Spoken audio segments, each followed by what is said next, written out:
So do you guys think there's anything you could be doing now to prepare for marriage? I feel like when they asked the teens on the street that, a lot of them like commented on the financial issue or like they just want to settle down. But you actually, I feel like when you're thinking about marriage, you should try and get to know yourself, because marriage isn't always like rainbows and butterflies. There's hard parts too.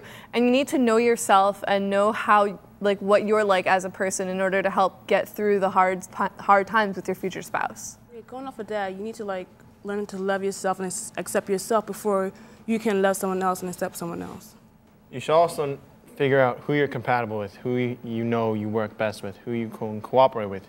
You can't like be with someone that you don't get along with, because then you're not going to be happy. I think also the prayer is a huge aspect. Like, you need to pray. I know my mom and my dad pray for my future spouse and my sisters, and say if they're going to be married, I'd like to pray for my future spouse. Like Phil said, you look for think about what you're looking for, you know, the certain qualities that somebody has and certain qualities that you have to match up with that person. Yeah, I think also something else you could do, like you were saying, you know yourself to get through like any hardships. You can, like, if your parents like hit like a bump in the road, or there's like a financial problem, or just something happens to the family, you can think ahead and say, well, in my marriage, what would I do in this situation? And like by knowing yourself, you can know what you do and how you'd handle it. And I think that would help when real obstacles come up for your life. Yeah, and especially if you just have to look out, you have to figure out who you want to meet, who you want to settle down with, and that's like a big part of that too. Yeah. It seems like everyone has a different idea about what a perfect marriage should be. When we were little, our perfect marriage may have been the big wedding day with the bridegroom sweeping the bride off her feet. I know you always thought about that, Kristen. Yeah, but there was also a castle. You forgot that, buddy. As we grow older, these ideas or images mature. We reach a better understanding of what a marriage really is meant to be. It's not just the ceremony or the celebration. It's about understanding, compassion, patience, unconditional love, and commitment. Next, we asked the teens on the street what they thought made a perfect marriage. And who some of their role models are. My mom has been my role model. She's always giving me good advice when I'm with different guys. She tells me what they should do, what they shouldn't do. My best friend's parents showed me a good marriage because they're happy together and my parents aren't. My parents are my role models, and they show me what's a good marriage. I'd like to look at my parents for marriage, because they've been happily married for 35 years. And even though they have their issues, they're always able to work everything out. Teach me to never give up. My parents actually divorced, so you know, marriage is not really one of the big things to have role models on for me. I've actually been really lucky. My parents have been married for 20 years now, and definitely my parents are a role model, and I hope to be married and have a happy marriage like they do. Told me it's my mom and my dad, because they've been married for like 20 years. They always complimenting each other, they still love each other. The person that taught me what a good marriage should be like is my dad. He usually is my role model for everything. The perfect marriage to me is a marriage where you can laugh and have fun and raise good children. So perfect marriage is just being happy together. Like to have no arguments, no fights. A family that's able to get through daily life without separation, always trying to look for the positive things. It's real tough nowadays. Everyone's getting divorced. I feel like just everyone's giving up too quickly. It should be based on respect for your partner. It's more like a bond, a friendship. Perfect marriage would be somebody that you can see yourself with for the rest of your life. Yes, a marriage is going to be as good as you make it, and I don't think there's such thing as a perfect marriage. But I do think that once you find the right person, that you'd be able to, like, I don't know, the marriage would succeed in my opinion, as long as you guys have love for each other. I'm lucky to have parents that are happily married, and I hope to have that, and I feel sorry for kids that don't see that in their home, but they should look for that. Partners have to understand each other and know what they want from a relationship.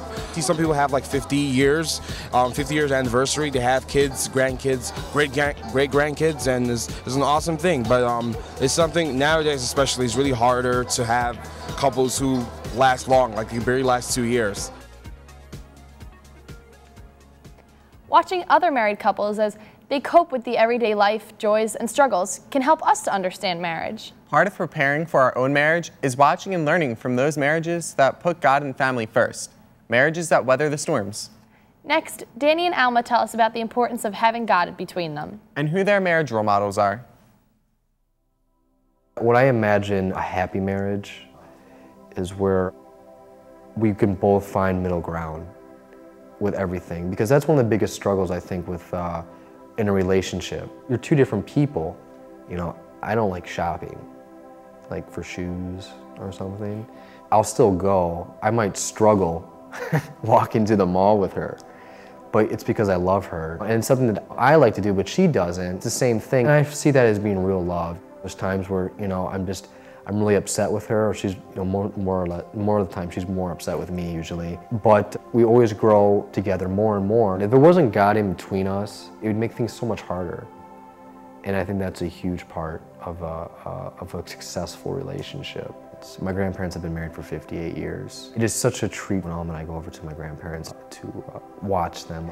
My grandpa's 85, my grandmother is 83, and they still love each other like they're 16. It is just such an inspiration. That's what I want for us. You don't hear that very often anymore. You hear people married for, you know, 5, 6 years and getting divorced, and so it's always a great place for me to fall back on my grandparents, that marriage can work and you can be happy for 58 years together. I have a very good friend of mine who just got married last year, both good friends of ours. Watching them get married, it kind of inspired me to kind of start thinking about my life and what I wanted in our relationship, because our relationship was growing. And it's like, well, the next step, really, we should start thinking about if we want to spend the rest of our lives with each other. You know what, I would probably have to say that my parents are my role models for marriage. I mean, they love each other so much, and they always do everything together. And even when they get in fights, I mean, what family doesn't get in fights? Yeah. They still love each other in the end, and that's kind of awesome. I'd have to agree with you, Matt, that my parents are my role models, because like they met when they were 18, and like they're still married. Like I think they're married 27 years now. So I think most kids, like role models are their parents, but definitely mine are my parents. Yeah, I know a lot of people, myself included, would say that their parents are their role models because, you know, you grow up watching your parents interact with each other, take care of your family, take care of their personal lives together, and you see the things that they do that make the relationship work. You know, if their relationship isn't so good, then you see things that you want to improve when you marry and you're with your spouse. Like, so even if your parents' marriage isn't what you think a perfect marriage should be, you know, you can improve upon that, and everyone takes a little bit from their family when they move on. One of my role models for a great marriage is the Huxtables from The Cosby Show. To me, they provide me a perfect example of a marriage because they're selfless, they compromise, and they make sacrifices for their family. Yeah, Danny said that in a perfect marriage, there has to be a middle ground, and I think that's a very important part, like being able to compromise, being able, even if you don't want to do something, being able to put that aside for the person you really care about and really want to be with.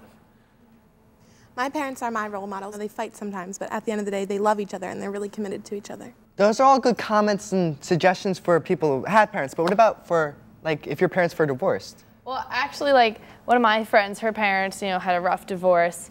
But now she lives with her mom and her grandparents. And the grandparents are like a really nice, like old, strong couple. And they're very, very supportive. And so I think like that's what she looks up to as like a good role model for a couple. I would say the greatest example for a married couple would be the Trinity, because they express selfless love. And that's really what we're called to do in marriage. The Catholic theologian Karl Rahner wrote, "Marriage then opens out into the mystery of God in a much more radical sense than we could have suspected from the unconditional nature of human love."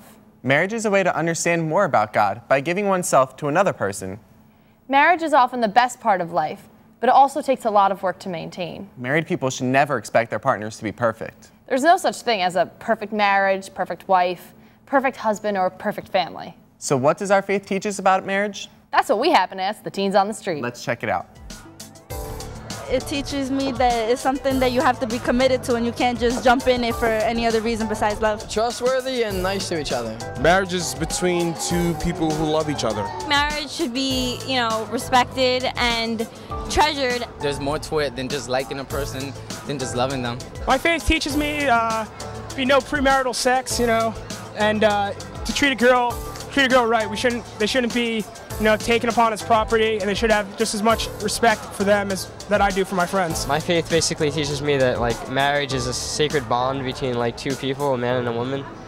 And I guess basically from that you could just tell that it's something serious, one of the most serious things in your life. And it's a big decision, so I guess you should always think it through. Because you're going to be with this person possibly your whole life, or at least you want to.